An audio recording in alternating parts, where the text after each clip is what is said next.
Hello everyone, this is Glen Guyton with another episode of the StepOut podcast. Thank you for joining me today. I don't know how you're listening to this podcast, whether you're watching the video or if you're listening on iTunes, Stitcher Radio, or just on your computer, but thank you so much for joining me today for this latest episode of the StepOut podcast. And it's been a while since I recorded my last episode. I've been a little busy. Sorry about that. I have so many of you that read my blogs and listen to the podcast. Thank you so much for that. Thank you so much for taking this time out of your day to pay a little attention to the things that I have to say. Hey, look, I rhymed. That was a great rhyme on my part. But thank you once again for joining me. Well, today we're going to talk about something that I think is very interesting, is very relevant as we think about diversity and inclusion. That's one of the things that I'm passionate about talking about on this podcast, in addition to stepping out and doing the things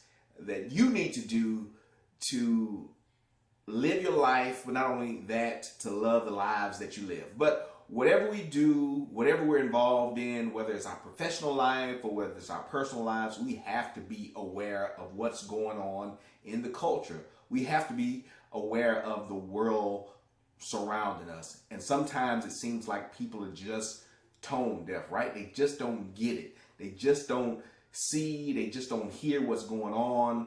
They live in these isolated bubbles of their lives, and it's very easy just to get caught up in our little piece of the world and forget that there's a whole other world going on around us that we have to be sensitive to.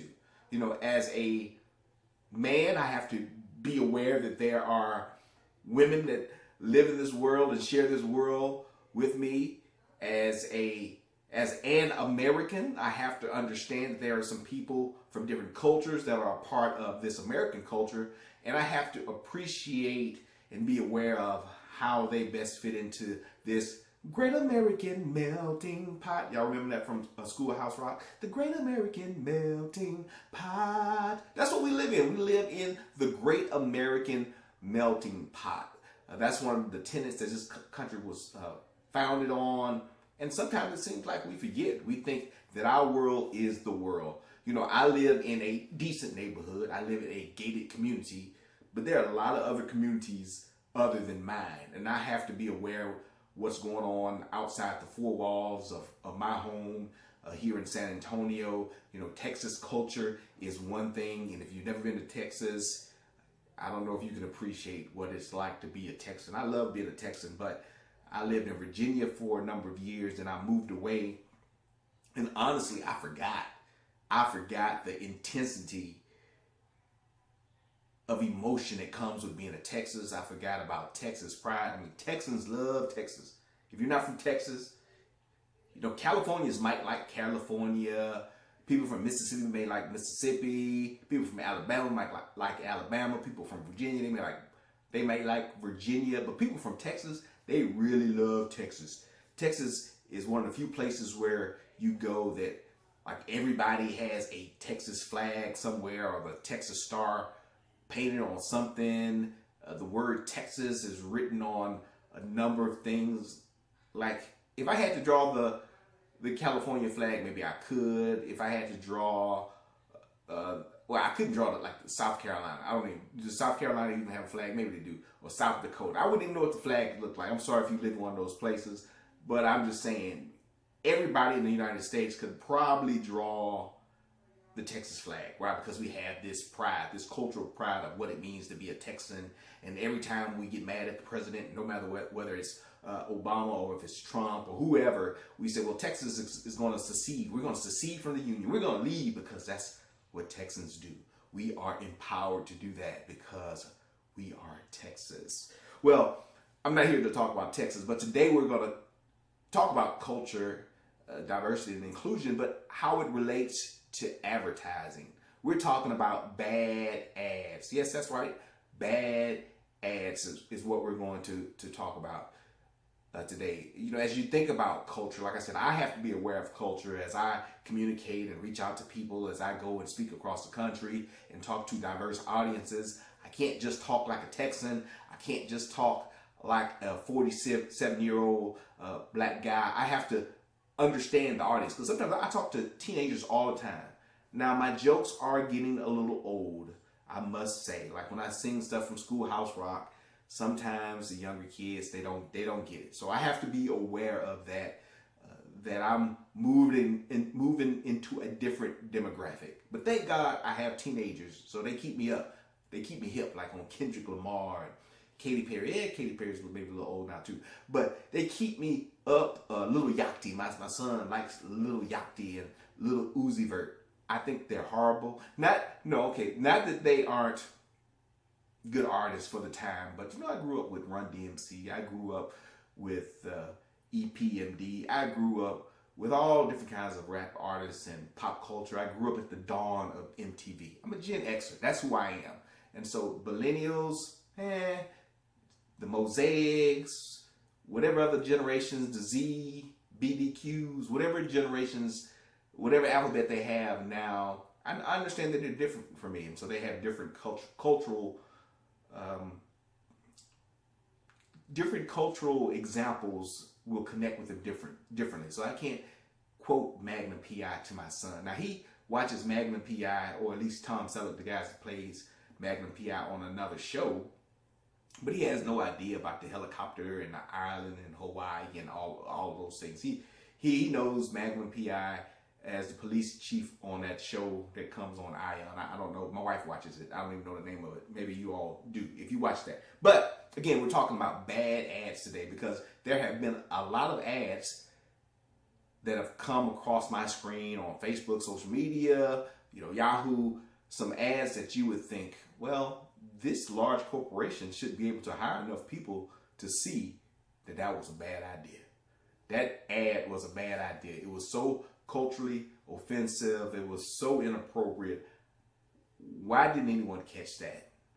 Are you telling me that a multi-million-dollar corporation or even a multi-billion-dollar corporation doesn't look at this ad and say, it's racially insensitive. It's offensive to women. There's some things that don't connect with the generations, or is this offensive to people with disabilities or that are challenged physically? Maybe we shouldn't say that, or maybe we should add this. You would wonder, right? You would wonder why these multinational global corporations and their team of experts who are highly paid, who probably get paid more than I do, how they just miss it. How can you miss it and put something out crazy to the public that gets just such a negative backlash on social media? Well, I don't know how they miss it, but I do have some tips. So if you work for one of those corporations, if you're in marketing, advertising, or if you're in another industry where you have to communicate with people, I have a guide that you can download. It's called 10 Simple Tips for Culturally Competent Ad. And you can apply this to a lot of different things, because many of us, we may not be Pepsi, we may not be putting commercials on TV, but we're making flyers, we are writing letters to parents, we're advertising for our school picnic or bake sale, we're promoting a school play. We may work for a school and we're thinking about our marketing materials that we use to attract students. So you want to pay attention to this. Download the ad at my website. I'll put the information and connect it to this post so that you'll know what the 10 tips are. But 10 simple tips for culturally competent ads. So let's start with some of the bad ads that are out there that you may be familiar with. Well, first thing that comes to my mind is the Pepsi ad with Kendall Jenner.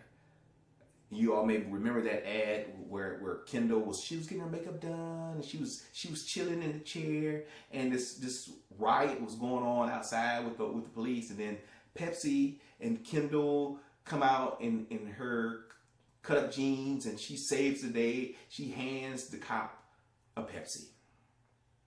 Now all this was going on at the same time. We're having the Black Lives Matter protests. We have shootings and killings of police. And maybe Pepsi was trying to say, hey, we should all just get along and we just, have a Pepsi and a smile. But the ad was really, it was just too much. It was too insensitive.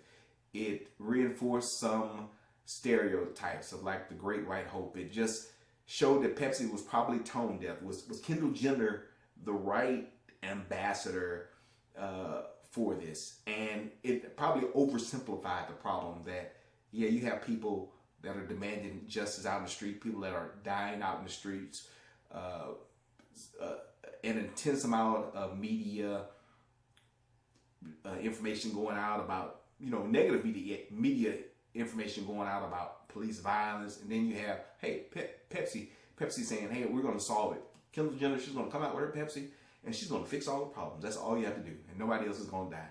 Bad ad. Culturally tone deaf.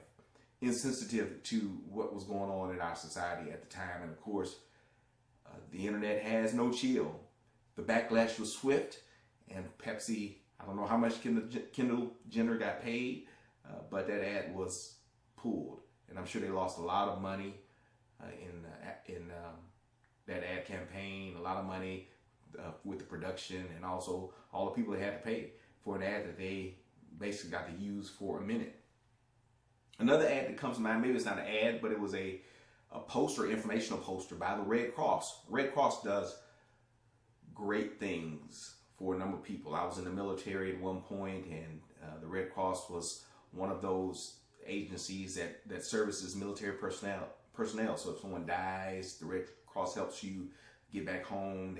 They help you deal with tragedy in case of national disasters. Of course, many of us have given blood through the Red Cross. So taking swimming lessons through the Red Cross. So they do a lot of great things. But they had a poster that was basically saying, hey, you need to be kind at the pool. Respect the rules at the swimming pool. And the ad actually had some good information. It was kind of cute. They had the little kids that were, some kids were good and some kids were bad. But the only thing wrong with the ad was that all the bad kids were little brown kids. Now, why is that? Is there just some inherent cultural bias that said, hey, those little brown kids are going to act up and the white kids are going to be good? Well, there are some people that actually think that. So it's a very negative stereotype about people of color, maybe even, who goes to the YMCA, maybe it's poor people of color. I mean, there are a lot of things you could read into that ad. And so the message of the ad was basically overshadowed by the negativity of the images. And you don't want that to happen when you're trying to promote something. You want to communicate the message that you want to communicate to the end recipient. If you're trying to sell something, you want to create a positive image for your brand. The Red Cross wants to create a positive image for itself because it relies on donors. So don't tell your donors that we like the little white kids, but the little brown kids, you all need to straighten up. That's not what the Red Cross was trying to say. Somehow the artists just didn't realize what was going on. And you wonder where those biases come from. It's something that the Red Cross probably needed to explore with whatever team they were working on. And sometimes even brown people can have some of these same biases. So that's why you need good people working on a project, people that have some level of intercultural competency, that have been trained to look at these things and say, maybe we need to have some variety in these images. Are we being biased against someone because of their skin color? Are we being biased against, someone because of their gender? All those types of things need to be thought through in advertising, because it's simply, advertising is communicating a desired message. And you want that recipient to understand and be able to receive that message. Now, just like any other conversation, you have an intent, but you also have to make sure the person on the other end is receiving it the way that you want them to receive it. Another ad for you gamers out there that like the PSP, and this was an international ad, I believe, but Sony, the PlayStation Portable game had the controller was black. The controller's always been black, and then it came out with white, and so they had this ad. You may have seen it on social media. I think it's popping up again. Is that white is coming? Not too bad, right? Not too bad. Some people get a little sensitive of saying, black is bad, white is good. But this ad took it maybe a step too far. They had a black model being face palmed by a tall white model saying white is coming. And it was just like the image just suggested violence. It basically was degrading the black woman on a number of levels. One thing, maybe this is stereotypical too, but I don't know many black women that want to just be face palmed by a white woman. I think it just, especially in the U.S., it just ignites so many layers of internalized oppression, just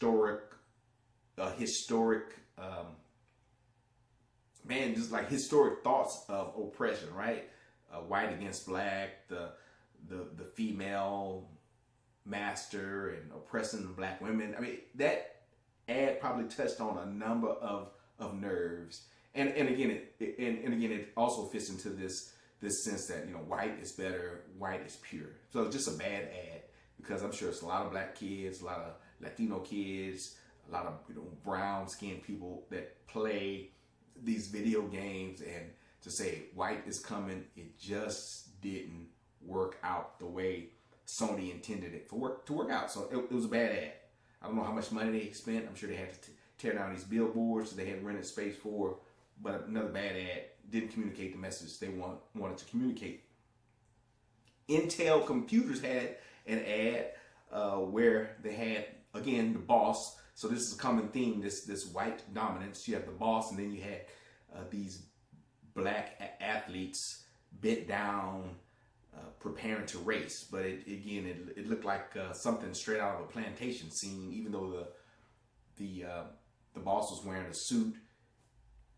The black people in the ad were definitely athletic, but they were bowed down on the ground in a subservient position, and it just looked like, I mean, basically the ad just said slavery.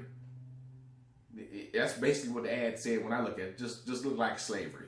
And you don't want those types of messages going across when you're trying to sell a product, especially in a global context, in a very diverse culture where you have all types of professionals from every race, ethnicity, background. You don't want to send the wrong message to say that your product is only for one group of people, or that one group of people should dominate another group of people. So that's a bad ad. And you know, you just wonder, like, okay, people were sitting in the room and they were coming up with this ad. It was like, okay, what should we do?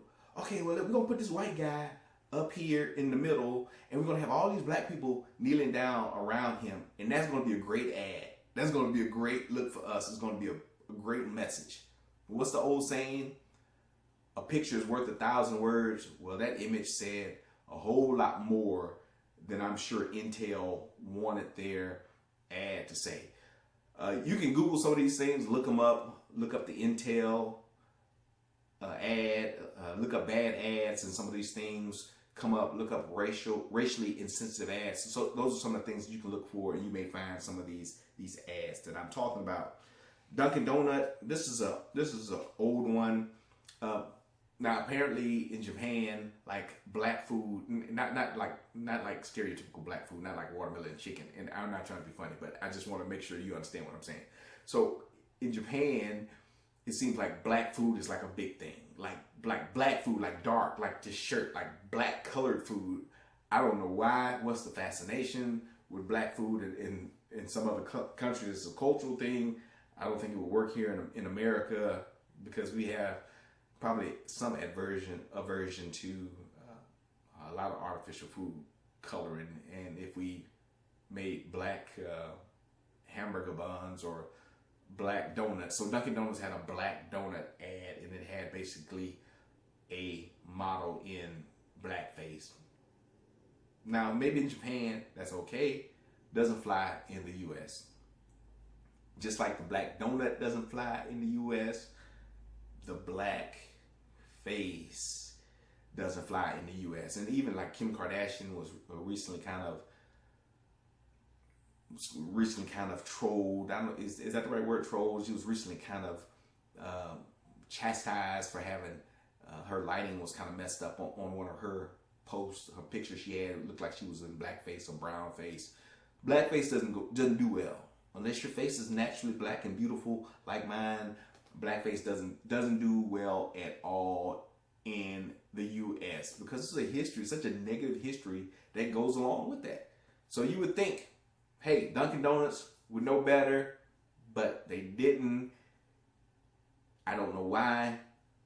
Maybe these companies don't have the right team together. Maybe they don't have a culturally diverse or racially diverse or genderly diverse team, but you have to have the right people on your team from the very beginning, so bad concepts like this don't continue to be developed, that someone can stop them at the beginning to say, hey, that's not a good look. Hey, I understand that you all might think this funny, but me as a Native American, or me as a person from the indigenous culture, or me as an Asian American, we're not gonna like this ad. I'm just trying to tell you, I can't speak for every black person, I can't speak for every Asian person, but my cousin and them, as they say, they're not gonna like this. And we're gonna lose a lot of money and a lot of customers if we continue with this ad. One last thing, as we think about culturally inappropriate ads, is how about a movie? One of the movies that was heavily criticized that came out a couple of years ago was Gods of Egypt, where there were very few brown people in the cast, and especially in some of the major roles. And you would think, this movie is in Africa. I'm gonna see some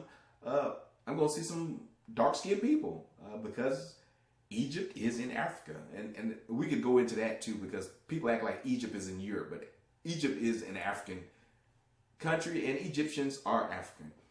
But this movie they said it was whitewashed. They call it part of the whitewashing of Hollywood. Hollywood was a big thing at the time, and people were commenting on it, and like the Oscars were so white. Just a constant theme of the whitewashing of some of the images that we see in our entertainment. You wonder, like, when casting director, hey, let's get this cast. We're going to film in Africa. Well, who can we get? Let's think of every European actor, actress that we can get, every European with a light skin that we can get to put in this role that we're shooting in Africa. Yeah, that makes sense. Let's do that. Let's spend millions of dollars on this movie for it only to be heavily criticized, for it to be racially insensitive, and for us not to really make our money back on this program. Well, there's a cost to getting it wrong. You can lose customers, you lose goodwill that you've built up over time. Companies can damage their reputations, and this information, these pictures, these images that we develop in our marketing campaigns, they move at light speed now.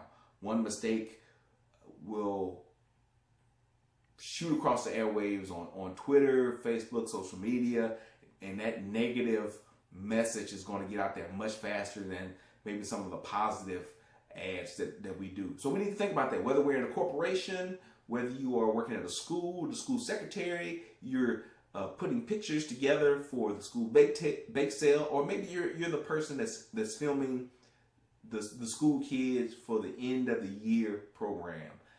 Are you looking at the diversity that makes up your kid's school, their team, or whatever? Or are you just focusing on one or two kids? And this can go either way. We can be insensitive to the culture that's around us in a number of ways. So those are things that we need to think about as we are developing our marketing and communication tools. But this has been the Step Out Podcast. Don't forget, you can download my handy dandy guide, 10 simple tips for culturally competent ads, and hopefully that'll save you some heartache, save you some money, and bring goodwill to your life. All right, thank you. This has been a Step Out Podcast, and I'm Glen Guyton. Thanks for joining me.